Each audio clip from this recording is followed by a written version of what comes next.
Hi students, good morning. तो इससे पहले लेक्चर में हमने न्यूक्लियोसोम मॉडल को देखा था। नेक्स्ट हम चलते हैं गुणसूत्र संगठन की ओर। तो गुणसूत्र संगठन में सबसे पहले देखते हैं हम कि जो गुणसूत्र होते हैं ये गुणसूत्र होते क्या है। क्योंकि जब हमने न्यूक्लियोसोम मॉडल पढ़ा था तो न्यूक्लियोसोम मॉडल में बताया था आप लोगों को मैंने पहले लेक्चर में कि यहाँ पर न्यूक्लियोसोम मिलकर के सोलेनॉइड बना रहे हैं और सोलेनॉइड में और अधिक कुंडलन होकर के गुणसूत्र का निर्माण हो रहा है। तो यहाँ पर फर्स्ट पॉइंट मैंने यही बोला था कि डीएनए वलित होकर के फोल्डेड होकर के जब हिस्टोन प्रोटीन के साथ में मिलता है तो यहाँ पर क्रोमेटिन फाइबर बनते हैं। क्रोमेटिन फाइबर बनते हैं। अगर कोशिका इंटरफेज में है, इंटरफेज स्टेज में कोशिका है तो कोशिका के न्यूक्लियस के अंदर क्रोमेटिन फाइबर ही मिलेंगे, हमको गुणसूत्र नहीं मिलेंगे। तो यहाँ पर जो जेनेटिक मटेरियल है वो धागों के समान मिलेगा, पतली संरचनाओं में मिलेगा और पूरे के पूरे न्यूक्लियस के अंदर बिखरी हुई अवस्था में मिलता है। जैसे ही इंटरफेज से कोशिका चलती है डिवीजन फेज की ओर,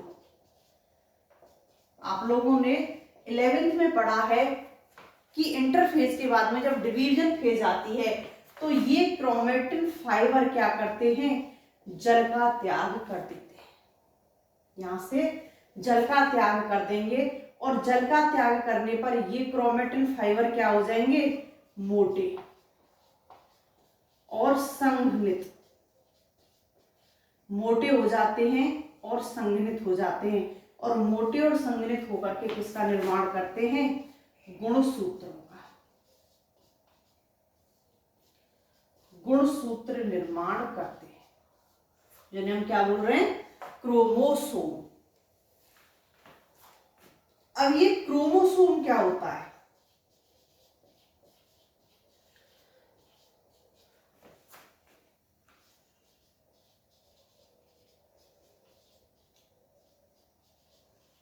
अगर हम क्रोमोसोम को तोड़ करके देखें तो chroma plus soma. Chroma means तो होता है रंग और सोमा मीन्स होती है काय, बॉडी। जो कलरफुल रंगीन जो बॉडी है, जो काय हैं, वो क्या कहला रही हैं, क्रोमोसोम। क्योंकि अभी जब हमने क्रोमोसोम का स्ट्रक्चर देखा था कि क्रोमोसोम किस प्रकार से बनता है तो ये चीज तो हमारी समझ में आ चुकी है कि यहाँ पर क्रोमोसोम बहुत ही अधिक मात्रा में संघनित संरचना होती है, बहुत अधिक मात्रा में संघनित संरचना होती है और अधिक मात्रा में संघनित है तो यहाँ पर जो भी इसका रंग होता है वो यहाँ पर क्लियर दिखाई देता है। तो यहाँ पर जो रंगीन संरचनाएं होती हैं उनको हम क्या बोलते हैं, क्रोमोसोम कहते हैं। अब इसके हम खोज की अगर बात करें तो क्रोमोसोम की जो खोज की थी वो तो की थी वाल्डेयर ने। खोज वाल्डेयर ने की थी और जो नाम दिया था वो दिया था स्ट्रासबर्गर ने। नाम स्ट्रासबर्गर ने दिया था और खोज वाल्डेयर ने की थी। तो यहां पर इंटरफेज के बाद में जब डिवीजन फेज की तरफ चलते हैं तो डिवीजन फेज में जल त्याग करके, डिवीजन फेज से पहले ही जल त्याग करके क्रोमेटिन जो फाइबर्स होते हैं वो किसका निर्माण कर लेते हैं, क्रोमोसोम का। बात करते हैं हम संख्या की कि क्रोमोसोम की संख्या कितनी होती है। एनिमल्स में और हायर प्लांट्स में, जो उच्च वर्गीय पादप होते हैं इन दोनों की जो सोमेटिक सेल्स होती हैं, सोमेटिक सेल्स कायक कोशिका, इनके अंदर हमेशा कैसे होते हैं, 2a डिप्लॉयड। यहां अवस्था होती है डिप्लॉयड। जो जनन सेल होती हैं जिन्हें हम जर्म सेल कहते हैं, जैसे एग, स्पर्म, तो जो जनन सेल होती हैं ये जनन सेल होती हैं हैप्लॉइड।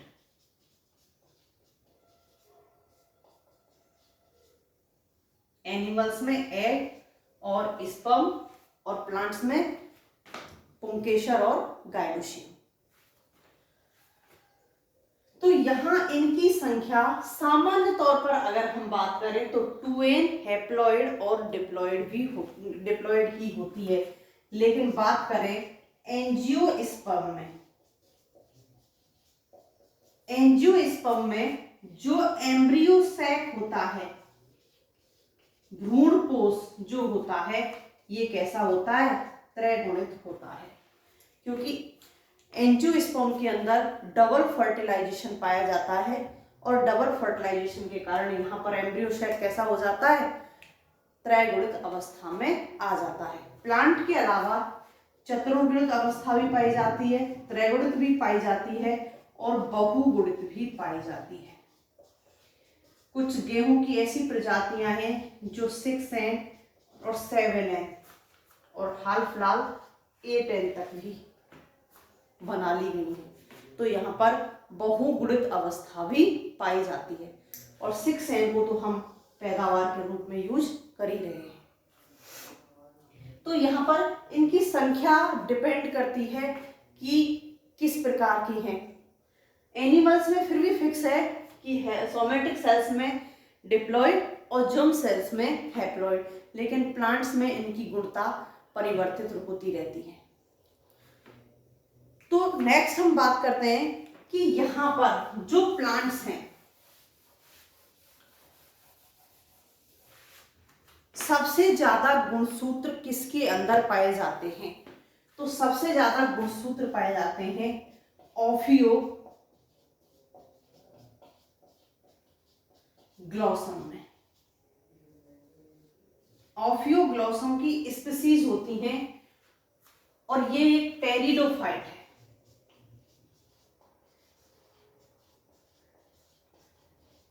इसके अंदर सबसे ज्यादा गुणसूत्र पाए जाते हैं। एक एंजियोस्पर्म है जिसके अंदर सबसे कम गुणसूत्र पाए जाते हैं, हैप्लोपेपस ग्रेसिलस। हैप्लोपेपस ग्रेसिलस ये एंजियोस्पर्म है।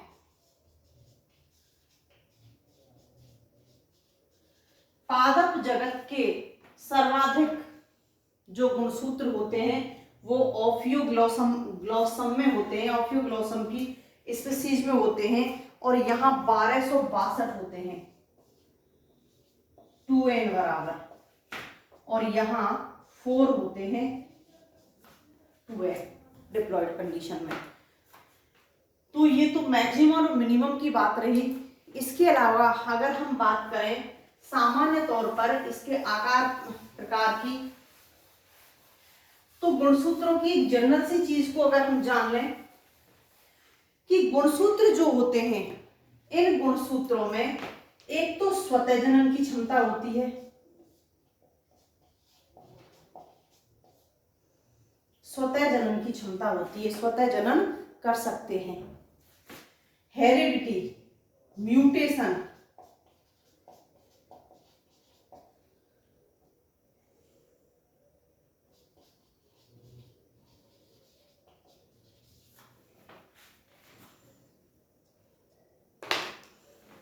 भिन्नता,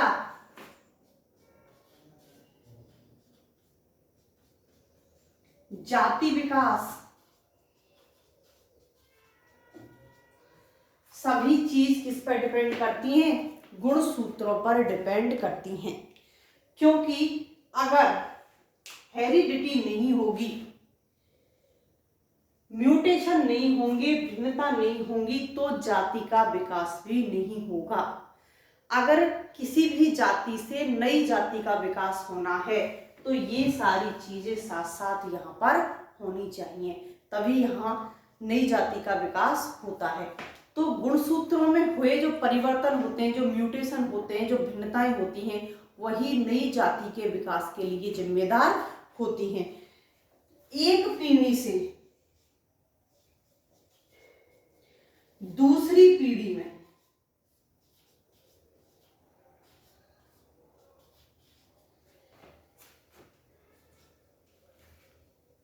वाहक के रूप में कार्य करते हैं।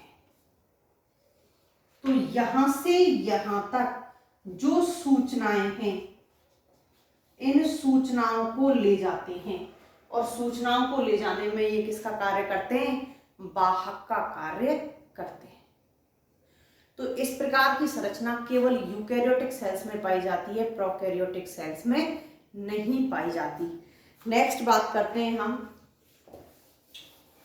कि गुणसूत्र का जो रासायनिक संगठन होता है, ये रासायनिक संगठन कौन कौन सी चीज से मिलकर के बना होता है। तो यहां डीएनए,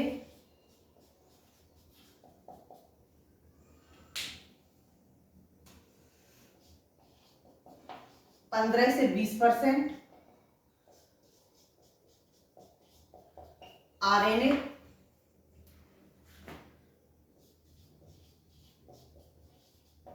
प्रोटीन। प्रोटीन यहां पर दोनों प्रकार की होंगी, हिस्टोन और नॉन हिस्टोन।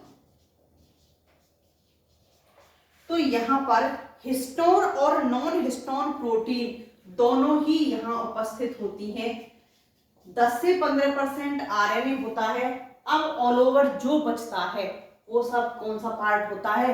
प्रोटीन का पार्ट होता है। तो यहां पर 65 से 75%, 65 से 75% यहां पर प्रोटीन उपस्थित होती है।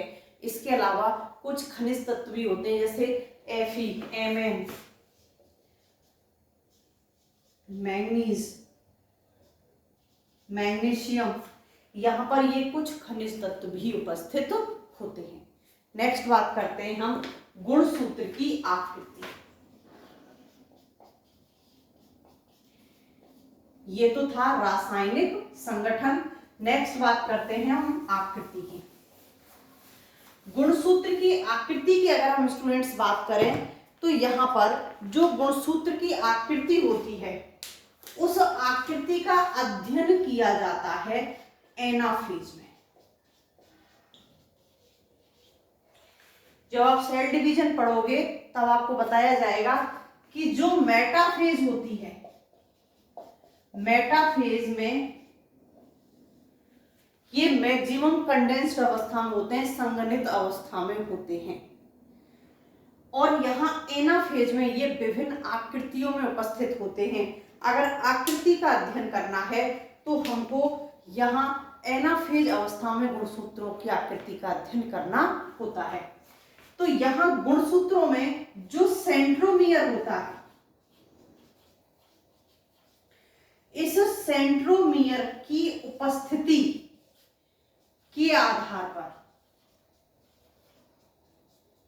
कि दोनों भुजाओं के मध्य सेंट्रोमियर किस कंडीशन में प्रेजेंट है, उस आधार पर यहां गुणसूत्र 4 प्रकार के होते हैं।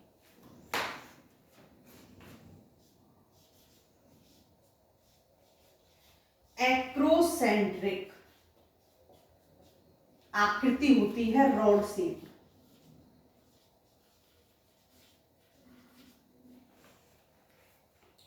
जो सेंट्रोमियर होता है, इस सेंट्रोमियर में एक भुजा तो प्रेजेंट होती है, लेकिन दूसरी भुजा जो होती है वो क्या होती है? एब्सेंट। तो यहां पर केवल एक भुजा होती है, और एक भुजा होने की वजह से ये कैसा दिखाई देता है? हमको रॉड शेप्ड दिखाई देता है। Next, telocentric. टीलोसेंट्रिक में ये सेंट्रोमियर, सेंट्रोमियर में एक भुजा तो बराबर बड़ी लंबी होती है, लेकिन दूसरी भुजा कैसी होती है? छोटी। दूसरी भुजा बहुत ज्यादा छोटी होती है, यहां तो होती ही नहीं है, लेकिन यहाँ क्या होती है? बहुत छोटी होती है। तो ये हमको जे आकृति में दिखाई देते हैं, जे भी बोल देते हैं और इसे भी रॉड शेप बोल देते हैं। तो ये हमको जे आकृति में या रॉड शेप में दिखाई देते हैं। नेक्स्ट, सब मेटासेंट्रिक। सब मेटासेंट्रिक और मेटासेंट्रिक।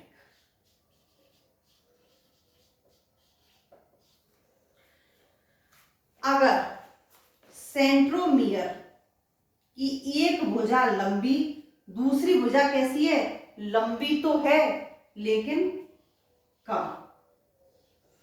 यहां से तो ज्यादा लंबी है लेकिन इससे बराबर की नहीं है। जबकि मेटासेंट्रिक में क्या होता है? दोनों भुजाएं कैसी होती हैं? बिल्कुल बराबर की होती हैं। तो ये इस प्रकार से भी हो सकती हैं। मेटासेंट्रिक में बी और यहाँ एल आकार हमको नजर आता है। ये एक्रोसेंट्रिक, ये टीलोसेंट्रिक, ये सबमेटासेंट्रिक और ये मेटासेंट्रिक। तो यहाँ जो गुणसूत्र की आकृति एनाफेज में होती है वो इस प्रकार से पाई जाती है। अगर एक ही भुजा प्रेजेंट है तो वो एक्रोसेंट्रिक होते हैं। अगर एक भुजा बड़ी है और दूसरी भुजा बहुत छोटी है तो टीलोसेंट्रिक। एक भुजा बड़ी, दूसरी भुजा उससे छोटी है पर इससे छोटी है, तो ये कहलाती है सब मेटासेंट्रिक। और यहाँ दोनों भुजाएं बराबर की हैं तो कहलाती हैं मेटासेंट्रिक। तो मतलब यहाँ जो सेंट्रोमियर है वो कैसे है? बिल्कुल मध्य में।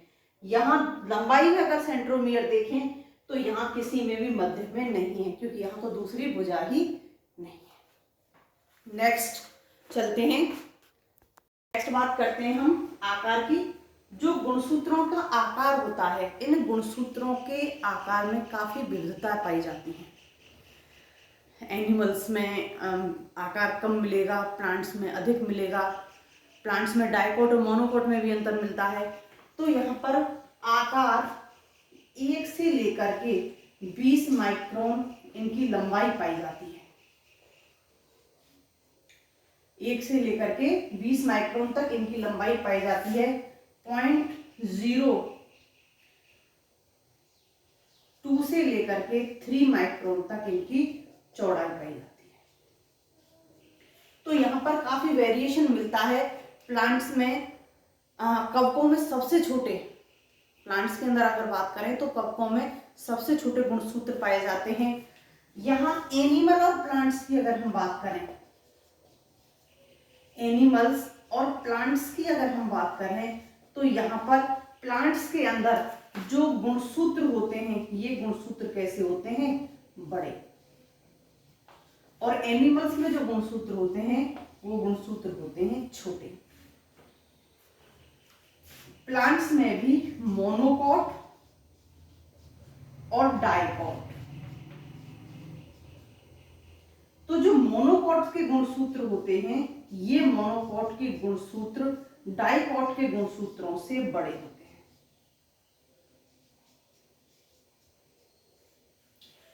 तो यहाँ पर इनके आकार में काफी वेरिएशन पाया जाता है, काफी इनके आकार में अंतर पाया जाता है। एनिमल्स और प्लांट्स में एनिमल्स के छोटे होते हैं, प्लांट्स में डाइकोट मोनोकोट में अगर देखें तो मोनोकोट प्लांट्स के जो गुणसूत्र होते हैं वो आकार में बड़े होते हैं, डाइकोट्स के छोटे होते हैं।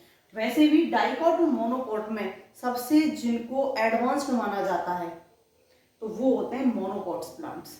डाइकोट को मोनोकोट से प्रिमिटिव माना जाता है, उनको एडवांस माना जाता है। नेक्स्ट बात करते हैं हम गुणसूत्र के आकार की।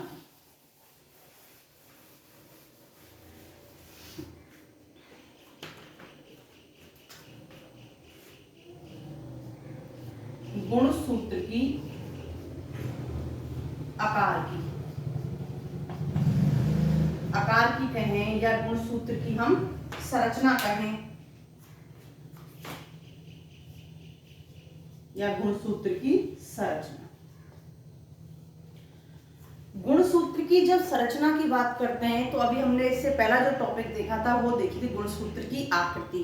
गुणसूत्र की आकृति की जो स्टडी की जाती है स्टूडेंट्स वो की जाती है एनाफेज में, क्योंकि गुणसूत्र एनाफेज में आप जब पढ़ोगे सेल डिवीजन आगे तो वहां पर एनाफेज में गुणसूत्र सेंट्रोमियर से इनकी भुजाएं विभिन्न आकृतियों में जैसी भुजाएं हैं उन आकृतियों में वे सेंट्रोमियर से लटक जाती हैं, तो वहां पर आकृति का बेस्ट अध्ययन किया जाता है। अगर हम बात करते हैं गुणसूत्र की संरचना की, जब कोशिका इंटरफेज में होती है, आप लोगों ने 11th में खूब पढ़ा है, कोशिका इंटरफेज में होती है तो यहां जो न्यूक्लियस होता है इस न्यूक्लियस में केवल क्रोमैटिन होते हैं, क्रोमैटिन फाइबर होते हैं। जब न्यूक्लियस में क्रोमैटिन फाइबर है तो ये न्यूक्लियस में जो क्रोमैटिन फाइबर पाए जा रहे हैं तो ये कैसे होंगे, पतले और लंबे। ये क्रोमैटिन फाइबर पतले और लंबे होते हैं। जैसे ही आती है यहां पर एम फेज या डिवीजन फेज, तो डिवीजन फेज आने के बाद में यहां से डिहाइड्रेशन की प्रक्रिया स्टार्ट हो जाती है।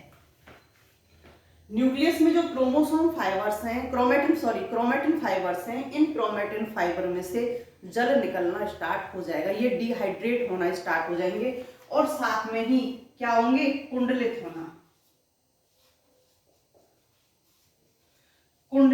होना स्टार्ट कर देते हैं।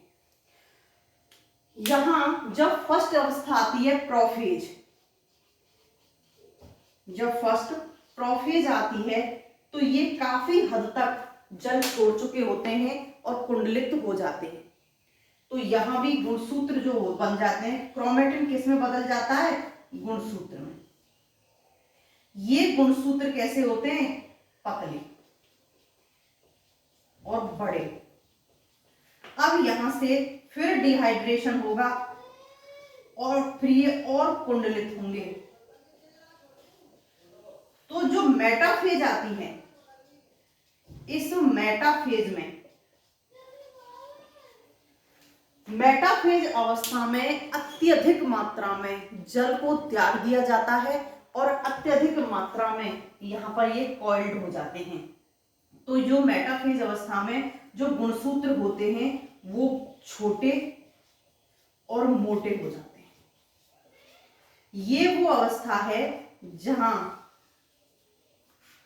इनकी संरचना का अध्ययन किया जाता है। मैक्सिमम अवस्था में डिहाइड्रेट होते हैं और मैक्सिमम अवस्था में ही ये कॉइल्ड होते हैं। तो इस अवस्था में यहाँ जो गुणसूत्र होता है उसकी संरचना का अध्ययन किया जाता है। जब इस अवस्था में इसकी गुणसूत्रों की संरचना का हम अध्ययन करते हैं तो यहाँ गुणसूत्र के ऊपर कुछ क्षेत्र प्रेजेंट होते हैं, गुणसूत्र के ऊपर कुछ क्षेत्र प्रेजेंट पाए जाते हैं। तो देखते हैं कि गुणसूत्र पर कौन कौन से भाग होते हैं।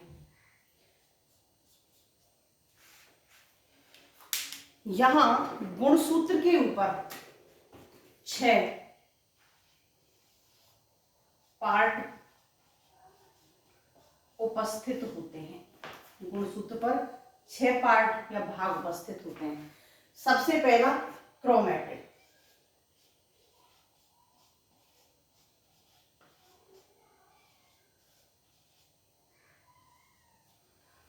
सेकंड जिसे क्या बोलते हैं, अर्ध गुणसूत्र, अर्ध गुणसूत्र, क्योंकि गुणसूत्र जो होता है वो 2 अर्ध गुणसूत्रों से मिलकर के बना होता है। गुणसूत्र 2 अर्ध गुणसूत्रों से मिलकर बना होता है। सेकंड सेंट्रोमियर, सेंट्रोमियर व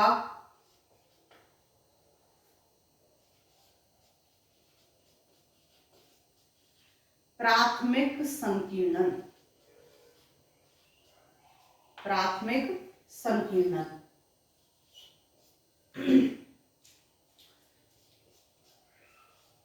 न्यूक्लियोलर ऑर्गेनाइजेशन, न्यूक्लियोलर ऑर्गेनाइजेशन केंद्रिका संगठन व द्वितीयक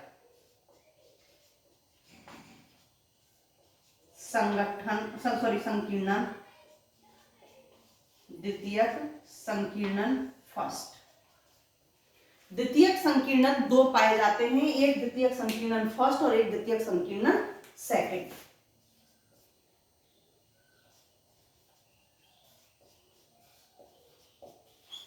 द्वितीयक संकीर्णन सेकंड।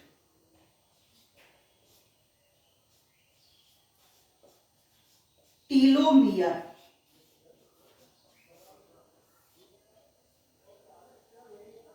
और एंड लास्ट सैटेलाइट।